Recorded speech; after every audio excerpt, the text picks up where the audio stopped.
After the Deluge, also known as the 41st Day, is a symbolist oil painting by English artist George Frederick Watts, first exhibited as the sun in an incomplete form in 1886 and completed in 1891. It shows a scene from the story of Noah's flood, in which after 40 days of rain Noah opens the window of his ark to see that the rain has stopped. Watts felt that modern society was in decline owing to a lack of moral values, and he often painted works on the topic of the flood and its cleansing of the unworthy from the world. The painting takes the form of a stylized seascape, dominated by a bright sunburst breaking through clouds. Although this was a theme Watts had depicted previously in The Genius of Greek Poetry in 1878, after the Deluge took a radically different approach. With this painting he intended to evoke a monotheistic God in the act of creation, but avoid depicting the Creator directly. The unfinished painting was exhibited in Whitechapel in 1886, under the intentionally simplified title of The Sun. Watts worked on the painting for a further 5 years, and the completed version was exhibited for the first time at the New Gallery in 1891.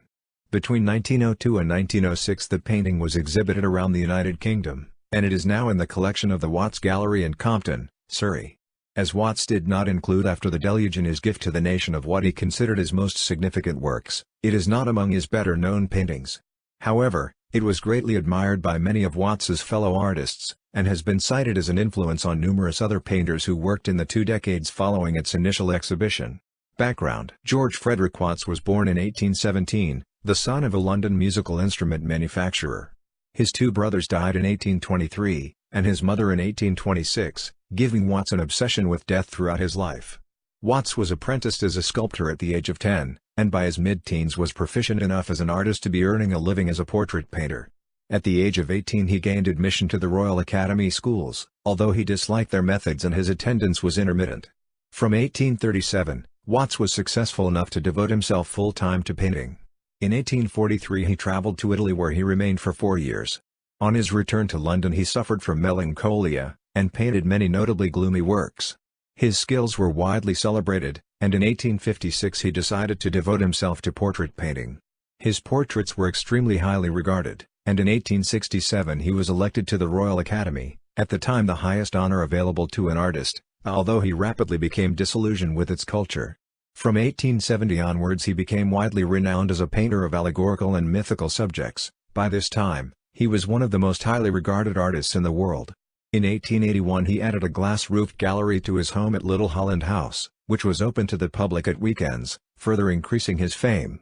Subject: After the Deluge depicts a scene from the story of Noah's flood, in which Noah opens the window of the ark to see that after 40 days the rain has ended, but that the floodwaters have not yet subsided. Although his father's strict evangelical Christianity had instilled in Watts a strong dislike of organized religion, he had a deep knowledge of the Bible, and Noah and the flood were both themes he regularly depicted throughout his career. Watts had a strong belief in the idea that modern society was prioritizing wealth over social values, and that this attitude, which he described as the hypocritical veiling of the daily sacrifice made to this deity, was leading to the decline of society. Hilary Underwood of the University of Surrey writes that Watts likely painted so many works on the theme of Noah as he saw modern parallels with the notion of the cleaning of a degenerate society while preserving those who still adhered to moral standards. Watts chose to depict the moment at which the sun became visible for the first time, after 40 days obscured by clouds, and the waters decreased continually until the 10th month. In the 10th month, on the first day of the month, were the tops of the mountains seen. And it came to pass at the end of 40 days, that Noah opened the window of the ark which he had made. Genesis 85:6. Composition: Watts illustrated the scene with a highly stylized seascape. Above the sea is a bright sunburst, with the light of the sun illuminating the surrounding clouds and bright rays projecting beyond the edges of the canvas.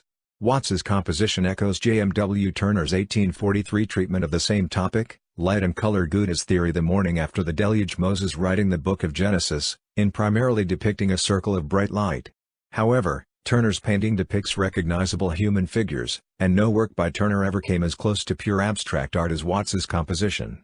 In this stage of his career Watts regularly painted images linking inspiring natural events and the will of God. His focus on the sun reflects his long-standing interest in it as a divine symbol. The Sacrifice of Noah, painted circa 1865, showed Noah sacrificing to the sun in thanks for his family's salvation.